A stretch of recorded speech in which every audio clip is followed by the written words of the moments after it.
Saan man panig kayo ng daigdig naron, dito na naman tayo sa another episode ng ating vlogs, Badong Aratelis po. Pag-uusapan natin ngayon, ito po, no, yung mainit na mainit po ng issue. Bakit po tayo tutol? Ano po yung tinututulan natin actually sa charter change? At tama po si Tatay Digong nung sinabi niya po, no, naniniwala tayo. Hindi man umamin yung House of Representatives, natakot po sila sa PMA manifesto, no? At ano po epekto nito sa mga susunod, no? Na ah, parang meron na pong yung panawagan po ni Tatay Digong na maging mapagmatsyag yung uniform ba na bahagi ng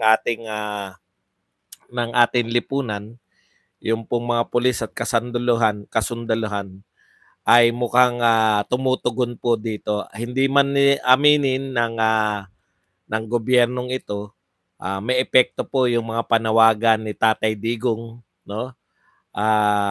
Na pahiwatig din po yan na hindi all power, lalong-lalo na yung House of Representatives pagdating po sa kanilang mga kagustuhan at yung kapritsyo ng mga congressman. Yan po mga pag-uusapan natin, pero bago yan, kung bago ka pa lang dito sa ating channel, mag-subscribe ka na. Dahil ito lang ang tayong channel na may kinikilingan, may pinapanigan, una sa balita, uli sa impormasyon, kaya ano pang hinihintay nyo? Pindot na, okay. Meron pong mga bali-balita dito na una muna, no, na nag-hire daw po ng ah, maraming mga malalaking influencer. Ito pong kampo, hindi po natin kumpirmado 'to. May mga binanggit pong pangalan dahil wala pa po tayong info para po pabanguhin, no, ito pong pumapangit na reputasyon ng pinuno ng House of Representatives. Pero ganun pa man, nais ko lang pong ipaalala yung nagdaan pong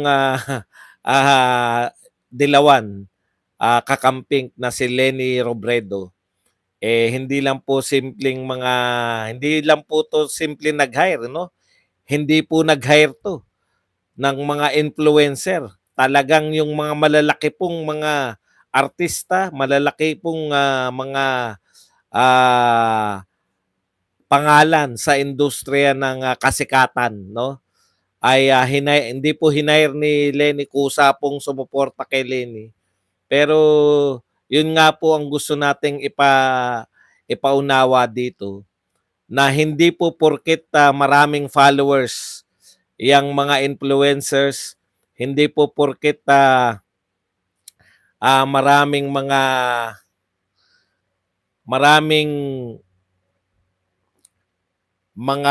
taga-subaybay o maraming mga tagahanga, hindi po convertible yan pagdating po sa politika, no? Hindi po yan nako-convert pagdating po sa politika, no? Yun lang po. Kasi nawala na eh. Hinahanap ko, parang siguro fake news yun na o yun po ay pinalalabas lang para hindi natin alam yung purpose. Kaya po ngayon, lalo na po sa mga kasamahan ko sa mga supporter ni Pangulong Duterte, mag-ingat po tayo, no? Marami po nagpapain, siguro ako nasanay na ako rito. Marami nagpapadala ng mga videos ng mga fake news. Once po nakagatin niyo 'yan, medyo delikado po kayo.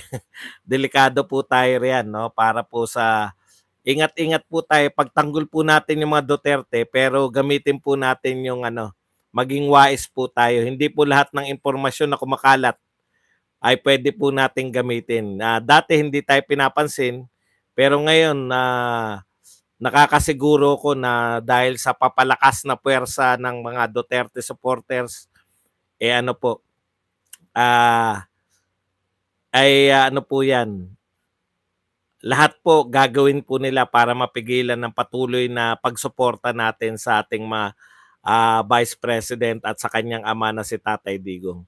Okay. Nakita ko lang po sa comment, no, nakalimutan ko eh. Yan, isa po yan sa pag-uusapan dapat natin. Kukumustahin ko lang po, kumusta na po ba yung ICC? Parang namatay na po yung kampanya nila sa ICC. Yung pananakot nila na si Tatay Digong ay malapit na makulong sa ICC. Yung kampanya nila na papasok ang ICC sa Pilipinas at hindi pipigilan. Yung kampanya po nila na parang parang feeling mo talaga utusan nila yung ICC, no? Sa kasalukuyan po wala po tayong nababalitaan na gustong pumasok ng ICC sa Pilipinas. So napakarami po rito, no? Napakarami po rito. Alam na natin yung purpose sa ngayon.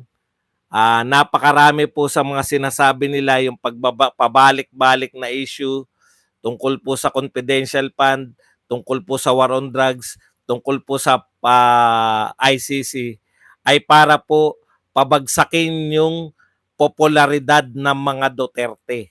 Yan po. Pero nabigo po sila, no?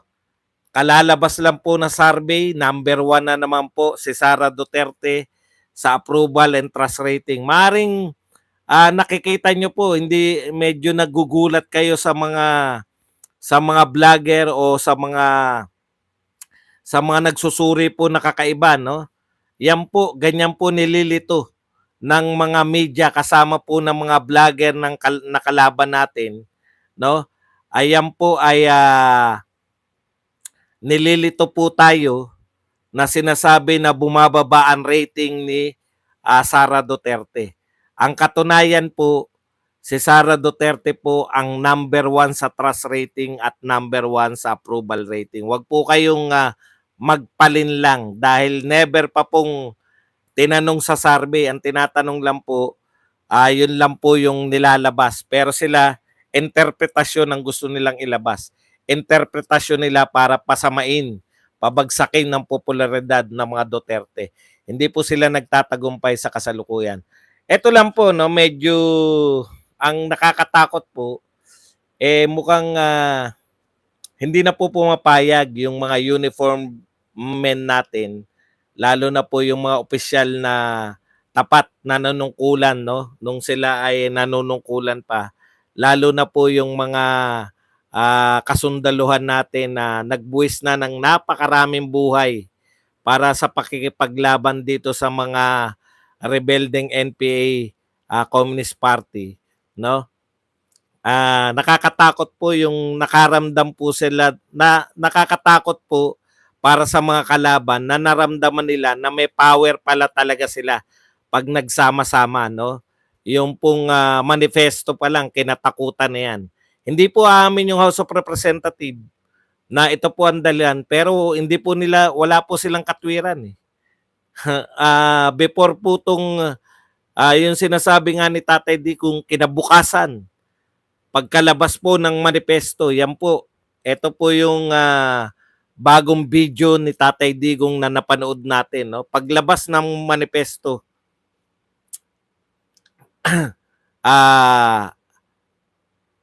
anong tawag doon? Ay pinalaya na kagad nila si Ka Eric. Tapos wala na tayong narinig. Hindi na po dumaldal ang mga congressman tungkol po dito. Ngayon ang kaya nga po totoo po yung sinasabi ni Tatay Digong kahit po hindi nyo paniwalaan, no? Na ang panawagan ni Tatay Digong ngayon po natin napatunayan na siniseryoso. Siniseryoso po ng mga PMA, ng mga sundalo, mga pulis. Kala ko po nung una talagang talagang nagpalit ng administrasyon, nagpalit na po ng hindi naman po kinakailangan na loyalty nyo kay Pangulong Duterte, di po ba? Ang loyalty po dapat ng lahat ng opisyalis ng pamahalaan ay loyalty sa Pilipinas. Kitang-kita naman po, no? Pinaliwanag kanina sa video. Ewan ko kung kanina lang naganap 'yun kasi bago lang daw 'yun eh. Nakita ko lang po sa kay KPL. Sabi ni KPL ito ay naganap lang kanina, no? Yung pagtitipon ng Kung hindi ako nagkakamali, yung partido ni Pangulong Duterte, yung PDP Laban. So may bago pong nilabas si Pangulong Duterte. Ayun nga po, yung reaction niya doon sa pagpapalaya kala Eric. Actually, sinabi ni Pangulong Duterte, no, grabe. Sabi niya, totally walang basis yung pagpapakulong kay Lauren Badoy. At eto naman po yung pagko-question ba. Mali na palang questionin ngayon. Ito po yung mula, no? Mula po, yun po yung paliwanag ni Pangulong Duterte kung bakit po naglabas ng manifesto yung mga PMA. Ang sinabi po niya,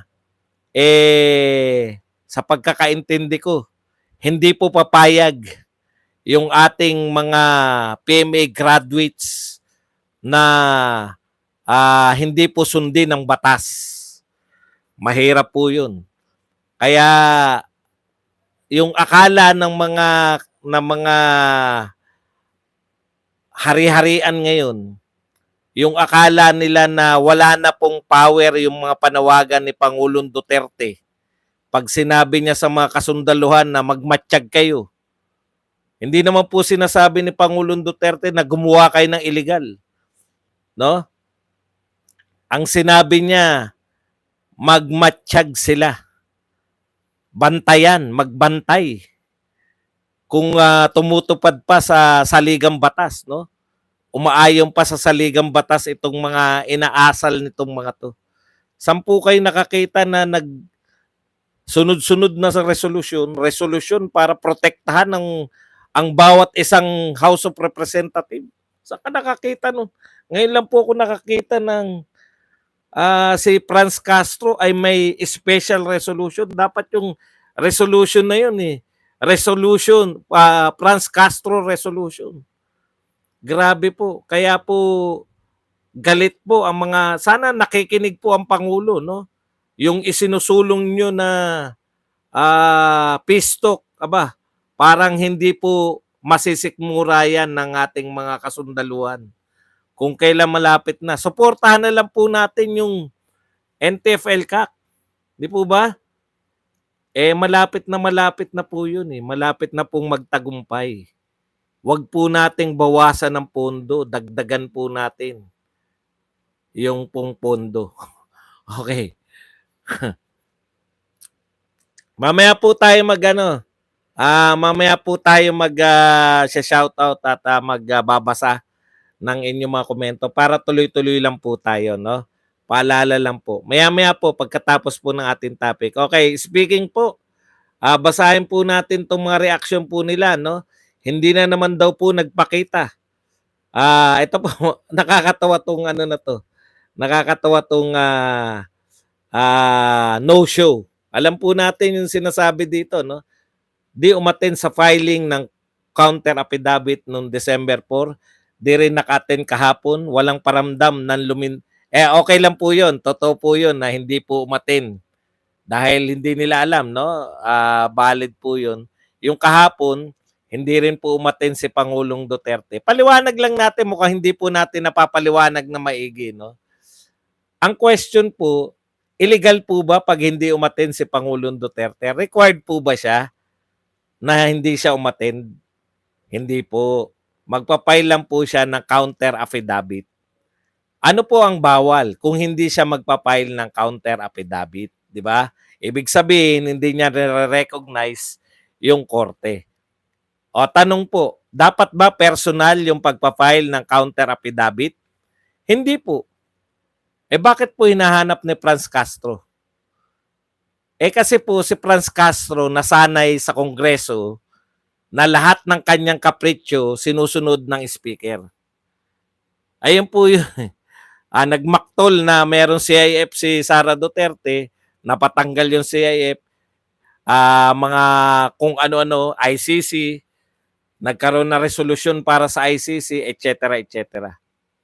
Lahat nasusunod yung kagustuhan niya Di po ba?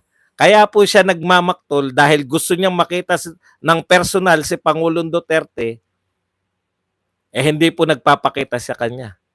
Sino ka ba para magpakita sa'yo ng personal? Huwag kang mag-alala.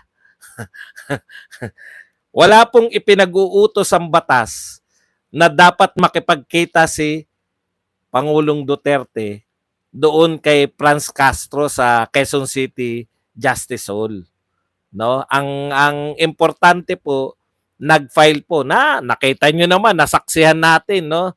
Naroon ng mga abogado, nagpunta puro, nag-file po ng counter affidavit. Yan po ang katotohanan. Na-video po natin yan. Naroon po si dating Congressman Paras.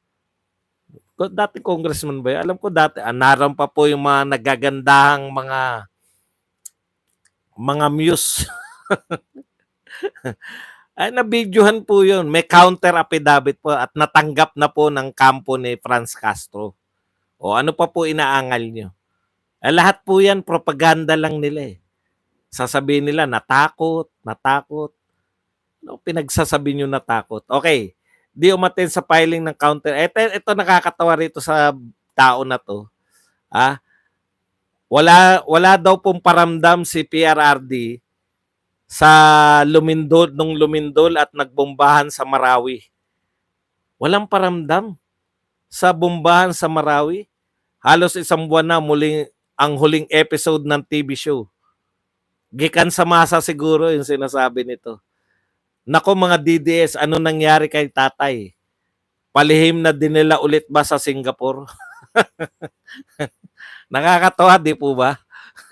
Hindi niya nabalitaan na nagme-meeting ng ating mga Liberal Party. Okay. Political advisor si Jing Paras. Okay. Baka nakakalimot po tong mga tambi vloggers na si Pangulong Duterte po, baka tulog po kayo, hindi na po siya ang presidente. Nasanay po ba kayo na tuwing merong mga ganyang kabibigat na Marawi bombing, no? Nasanay po ba kayo na naroon si Pangulong Duterte, inaalo po niya. Maraming salamat po, no? Siguro nagmarka sa utak niya na tuwing pong may ganyan, may namatay na sundalo mula po sa mga engkwentro sa NPA, engkwentro sa mga iba pang mga rebelde, pag meron po mga bombahan, na siguro natanim sa utak niya na naroon si Pangulong Duterte, yakap-yakap yung mga pamilya, no? Yun siguro yung nasa isip niya na dapat, akala niya trabaho ni Pangulong Duterte yun. No? Siguro, hindi lang natin alam. Pero, sana, alam niyo po, no? Sana po,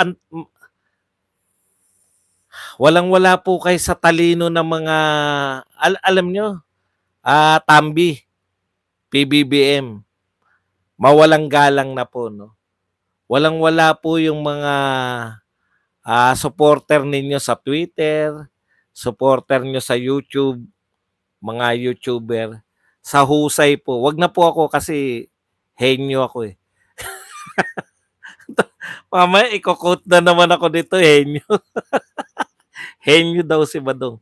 Wag na po ako, no? Pero wala pong panama talaga eh. Ganito po mag-isip.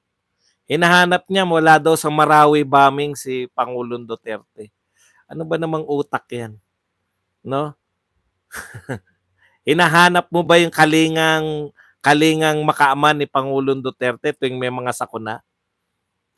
Hanapin mo yung Pangulo ngayon, hindi po yung nakaraang Pangulo. At nag-intriga pa na baka daw dinala uli sa Singapore. May pinagsasabi yung dinala sa Singapore. Ano may pinagsasabi yung dinala sa Singapore?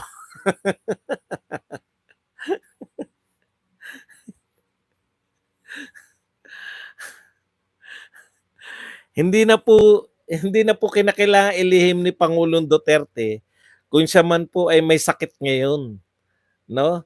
Hindi po hindi po siya ang presidente. Siguro ano niya yun, no? Yung ano niya, yung dilawan to o kakamping. Oy, Parak. Hello. Dilawan siguro 'to o kakamping na gustong-gusto nilang, mag-resign na si Pangulong Duterte. Ang problema hindi na po si Pangulong Duterte ang presidente, 'no? Kaya kahit na anong intriga niyo, umaamin naman siya na may mga sakit siya, hindi wala naman pong problema. Yung anak po may tagapagmana na po siya, nagngangalang Sara Duterte, okey? Oh, 'yan, malinaw po, Franz, hindi kinakailangang umattend ni Pangulong Duterte. In fact, ang dami niyang representative, 'no? Siguro mga 500 kaming naroon para kay President Duterte. Hindi organized 'yun. Eh yung mga supporter mo na lahat tigda dalawang placard. Konting-konti. Konting-konti lang kumpara.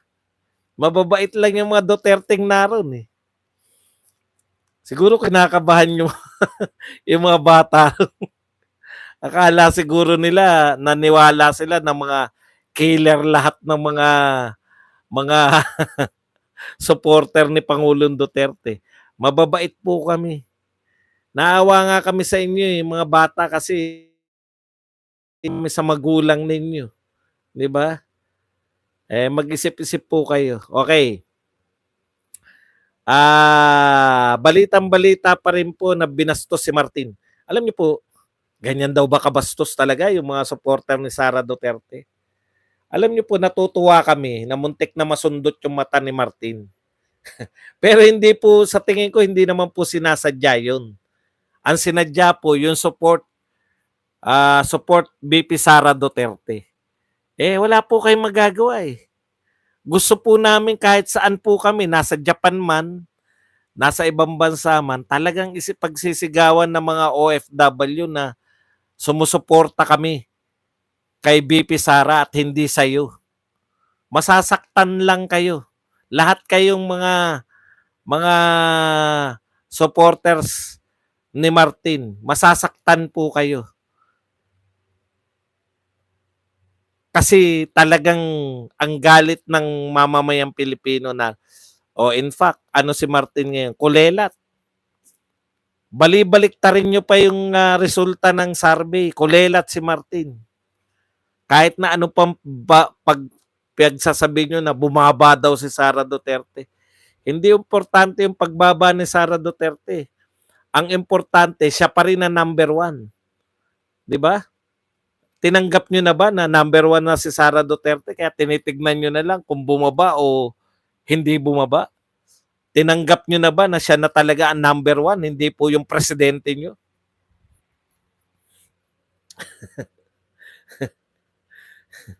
Ito po, punta po tayo rito. Sabi po nito, pahiya yung ate. Kasi po nagsalita ngayon si Pangulong Marcos. Ito po sinabi, pinag-aaralan pa kung kinakailangan amyendahan ng konstitusyon para sa mas maging investment friendly ang bansa at mahikayat ang potential investors ayon kay President Bongbong Marcos. Ito ay kasunod ng plano ng Kamara na muling pagtuunan ng pansin ng charter change sa 2024. Alam niyo po, pag pinakikinggan niyo po si Pangulong Marcos, no?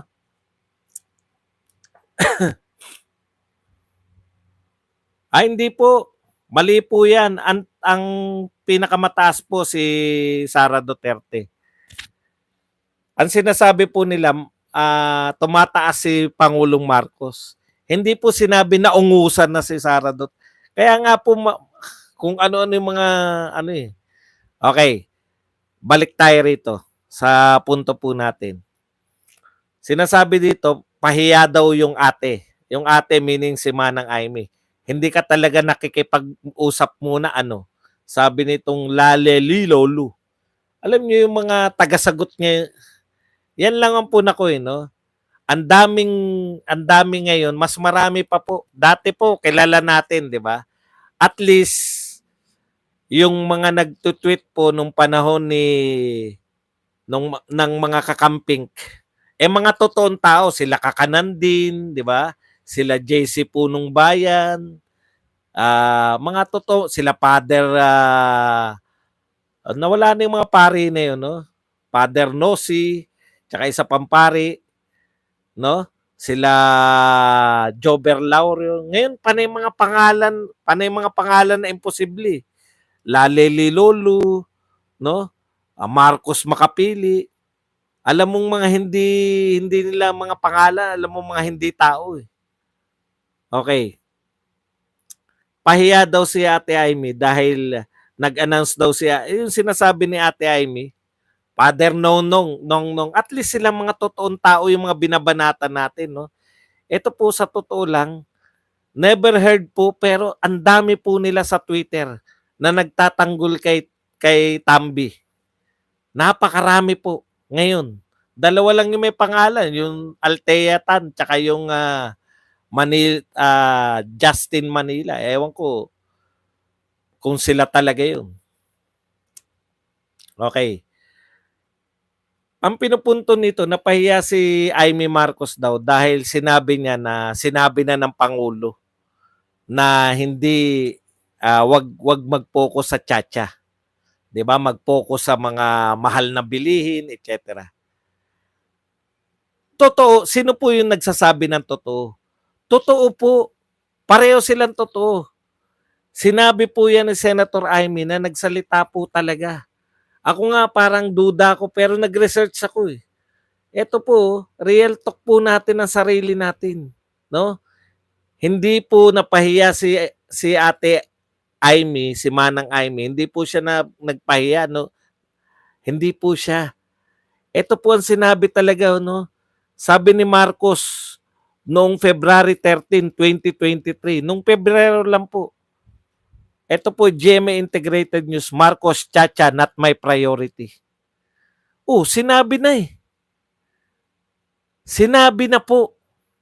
Kaya po yun yung pinanghawakan ni Amy. Sinabi na ng kapatid niya eh. Ngayon, siyempre, may pagbabago na. Ano po yung nagbago? Nung nagsalita po yung pinsan na tututukan nila yung charter change sa 2024, naturalmente, wag po kayo magbura, baka naman, ano po ba yan, nambabastos po ba sila?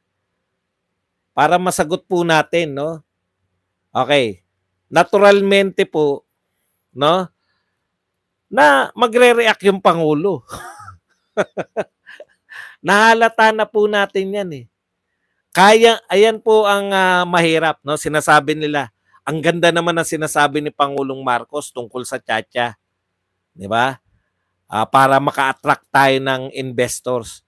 Di ba yan yung dahilan? Bakit ko isa ako sa nagtatanggol sa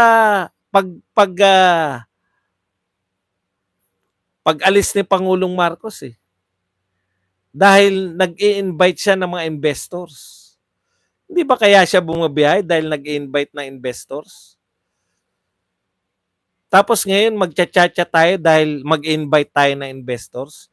Kasama rin si Martin sa nag-invite na investors. Yun po yung problema eh, no? Nababago po yung mga sinabi ni Pangulong Marcos tuwing magsasalita na po si Martin. Instead na kontrahin niya yung kanyang pinsan, teka muna, mukhang sinabi ko na hindi natin priority yan, pinsan. Ako naman ang lalabas sa tao na pabago-bago. Walang ganun eh. Pag nagsalita na si Martin, tututukan namin sa House of Representatives sa 2024 ang tiyatya. Biglang ngayon, pag-uusapan na yung tiyatya. Yun po yun. So yan talaga ang lalabas. Sinabi, paulit-ulit. Hindi po si Amy ang napapahiya. Pinanghawakan niya lang yung sinasabi ng kanyang kapatid na hindi priority yung tiyatya. Biglang pag-priority na ni Martin, priority na ng gobyerno. Ito po, tignan niyo po yung ICC. Pwedeng sabihin ni Pangulong Marcos yan.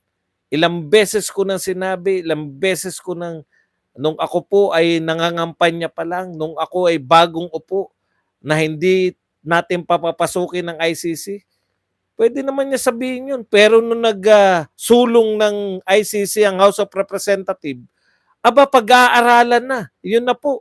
Nakakadalawa na tayo. Baka may naisip pa kayo. Hindi po maganda yan as a leader. No? Hindi po maganda yan as a leader na ay yung nauna pa pala si Aimee rin ng sinisisi. Dati hindi ko pa nakikita to. Yung sa EDCA, di ba? Yung sa EDCA noon. Itutuloy niya. Ano ba ginawa ni PRRD? Stop na yung pag-invite ng mga EDCA. Ang dami na po pala. Nababago po eh. Yun po ang problema. At saka syempre yung pistok. Di po ba susundan nyo yung malalaking magagandang proyekto ni Pangit po ba yung hindi na tayo makipagpistok at mag-NTF-L CAC na lang? Yun po, ako po, sa totoo lang po, masyado po yung pagtingin ko sa leader na may isang salita. No? Kasi yan lang po panghawakan namin eh.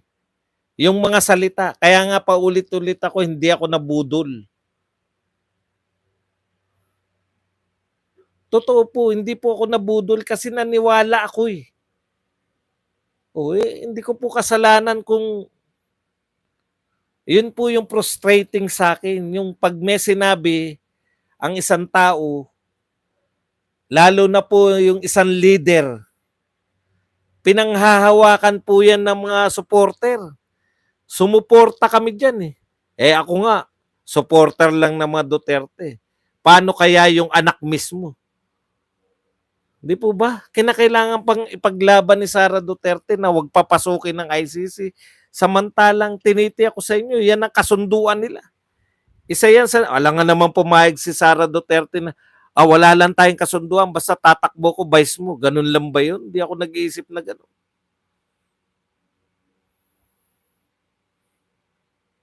Ayan po, baka sabihin, baka isipin po ninyo, no? Yung foreign policy na friends to all, enemies to none. Ngayon, friends to one na naman tayo. Alam nyo, ito pa po, isa pa. Ano pa ba? Nakalimutan ko tuloy. Yan yung mahirap sa mga kakalimutin eh. Ako nga, naano ko dahil hawak ko mikropono. Putya, nakakalimutan ko yung susunod ko sasabihin. Kaya, pag wala na ako masabi, Duterte na. Duterte.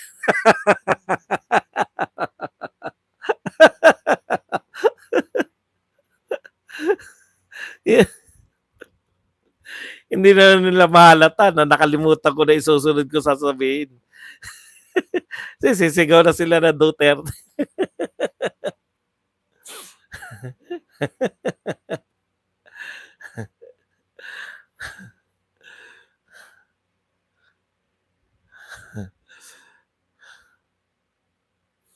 Okay. Alam naman po natin yun, no? Na yan po, katulad ng sinabi nga ni Senator Aimee, no way na magmula ngayon. Buti sana kung pataas yung kanyang trust rating, approval rating.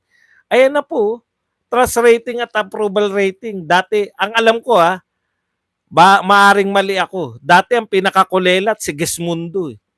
Kasi hindi naman nag-after yun sa popularity eh. Chief Justice yun eh. Talo talaga yung mga Chief Justice eh. Pagdating sa mga, siyempre maliban kay Lenny. Si Lenny ang kulelat nun, di ba? Sa mga trust rating, approval rating nung panahon ni Tatay Digong. Pero ito, no? Grabe po. Talagang bulusok. Kulelat. Wala sa kalahati yung trust rating ni Martin kumpara kay Sara Duterte.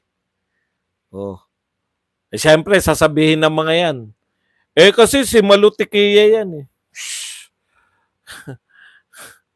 Maniwala ako sa inyo. Kaya kayo, alam nyo, magtapatan na tayo mga Marcos loyalists, mga Marcos supporters.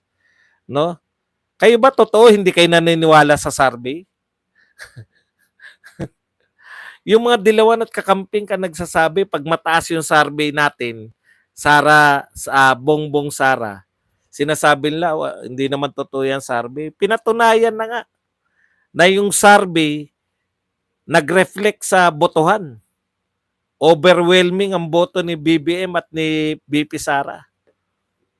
Kaya wag niyo pong ikatwiran sa amin, lalo na yung Publicos Asia, hindi naman po never heard na survey yan. Yan po ay pinagkakatiwalaan. Nagtataka lang po ako.